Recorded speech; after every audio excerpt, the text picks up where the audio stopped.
Hi ಎಲ್ರಿಗೂ. ಇವತ್ತು ನಾನು ಹೊರಟಿರೋದು ಶ್ರೀ ಗಂಗಮ್ಮ ದೇವಿ ದೇವಸ್ಥಾನಕ್ಕೆ. ಯಾಕೆ ಅಂತ ಕೇಳ್ತಾ ಇದ್ದೀರಾ? ಇವತ್ತು ಆಷಾಢದ ಕೊನೆ ಮಂಗಳವಾರ ಅಲ್ವಾ, ಅದಕ್ಕೆ. ಈ ದೇವಸ್ಥಾನದ ಬಗ್ಗೆ ನಿಮಗೆ ಹೇಳಬೇಕು ಅಂದರೆ 1928ರಲ್ಲಿ ಮಾರಮ್ಮ ಮತ್ತು ಗಂಗಮ್ಮ ದೇವಿ ದೇವಸ್ಥಾನವನ್ನು ಒಂದೇ ಹತ್ರ ಸ್ಥಾಪನೆ ಮಾಡ್ತಾರೆ. ಆದರೆ 2004ರಲ್ಲಿ ಗಂಗಮ್ಮ ದೇವಿನ ಪ್ರತ್ಯೇಕವಾಗಿ ಇಲ್ಲಿ ಪ್ರತಿಷ್ಠಾಪನೆ ಮಾಡ್ತಾರೆ. ಇಲ್ಲಿನ ವಿಶೇಷತೆ ಏನಪ್ಪ ಅಂತಂದರೆ 9 ಮತ್ತು 11 ವಾರಗಳ ಕಾಲ ಹರಕೆಗಳನ್ನು ಸಲ್ಲಿಸಿದ್ರೆ ನಮ್ಮ ಕಾರ್ಯ ಸಿದ್ಧಿಯಾಗುತ್ತೆ ಅನ್ನೋಂಥ ವಾಡಿಕೆ ಮತ್ತು ಆಗಿರುವಂಥ ಉದಾಹರಣೆಗಳು ಕೂಡ ಇಲ್ಲಿ ತುಂಬಾ ಇದ್ದಾವೆ. ಹಾಗೆ ಪ್ರತಿ ಶುಕ್ರವಾರ ರಾತ್ರಿ ದೇವಸ್ಥಾನದ ಒಳಗೆ ಗಂಗಮ್ಮ ದೇವಿ ಸಂಚಾರ ಮಾಡ್ತಾರೆ ಅನ್ನುವಂತಹ ಒಂದು ನಂಬಿಕೆ ಇದೆ.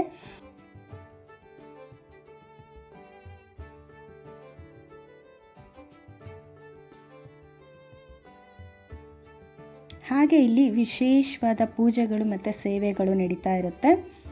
ನವರಾತ್ರಿಯಲ್ಲಿ 9 ದಿನ ವಿಶೇಷವಾದ ಪೂಜೆ ಇರುತ್ತೆ. 9 ದಿನವೂ ಬೇರೆ ಬೇರೆ ರೀತಿಯಾದ ಅಲಂಕಾರವನ್ನು ದೇವರಿಗೆ ಮಾಡ್ತಾರೆ. ಒಂದಿನ ಬೆಣ್ಣೆ ಅಲಂಕಾರ, ಕುಂಕುಮ ಅರಿಶಿಣದ ಅಲಂಕಾರ ಆಗಿರಬಹುದು, ಹೀಗೆ ವಿಧ ವಿಧವಾದ ಅಲಂಕಾರಗಳನ್ನು ಮಾಡ್ತಾರೆ. ಆ ಸಮಯದಲ್ಲಿ ಕೂಡ ನಾವು ಬಂದು ದೇವಿಯ ದರ್ಶನವನ್ನು ಪಡ್ಕೋಬೋದು.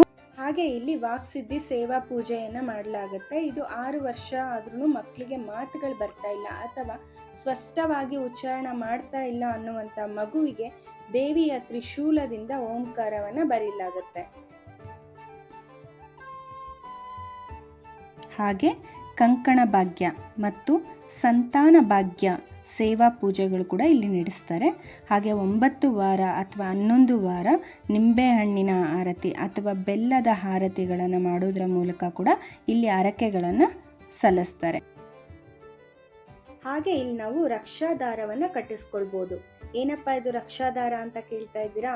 ದೃಷ್ಟಿ ದೋಷಗಳಾಗಿದ್ರೆ, ಗ್ರಹ ದೋಷ ಇದ್ರೆ, ಹಾಗೆ ದುಸ್ವಪ್ನ ನಿವಾರಣೆ ಮಾಡೋಕ್ಕೋಸ್ಕರ ಈ ದಾರವನ್ನು ನಾವಿಲ್ಲಿ ಕಟ್ಟಿಸ್ಕೊಳ್ಬೋದು.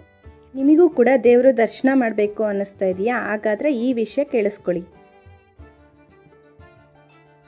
ಪ್ರತಿ ವರ್ಷ ಮೇ ತಿಂಗಳಲ್ಲಿ ದೇವಿಯ ಉತ್ಸವ ಆಗುತ್ತೆ. ಅದು 3 ದಿನ. ಮೊದಲನೇ ದಿನ ಪ್ರಾಣ ಪ್ರತಿಷ್ಠಾಪನೆಯನ್ನು ಮಾಡ್ತಾರೆ. 2ನೇ ದಿನ ಕರಗ ಮಹೋತ್ಸವವನ್ನು ಮಾಡ್ತಾರೆ. ಹಾಗೆ 3ನೇ ದಿನ ಹೂವಿನ ಅಲಂಕಾರ ಇರುತ್ತೆ ದೇವಿಗೆ. ಹಾಗೆ ದೇವರ ರಥೋತ್ಸವವನ್ನು ಇರುತ್ತೆ. ಆ ಸಂದರ್ಭದಲ್ಲಿ ಕೂಡ ನಾವು ಬಂದು ದೇವಿಯ ದರ್ಶನವನ್ನು ಪಡಿಬೋದು. ತುಂಬ ಸುಂದರವಾಗಿ ಅಲಂಕಾರವನ್ನು ಮಾಡಿರ್ತಾರೆ. ಈ ವಿಡಿಯೋ ನಿಮಗಿಷ್ಟ ಆಗಿದ್ರೆ ದಯವಿಟ್ಟು ಸಬ್ಸ್ಕ್ರೈಬ್ ಮಾಡಿ, ಲೈಕ್ ಮಾಡಿ, ಹಾಗೆ ಕಮೆಂಟ್ ಮಾಡೋದನ್ನ ಮರಿಬೇಡಿ. Thank you.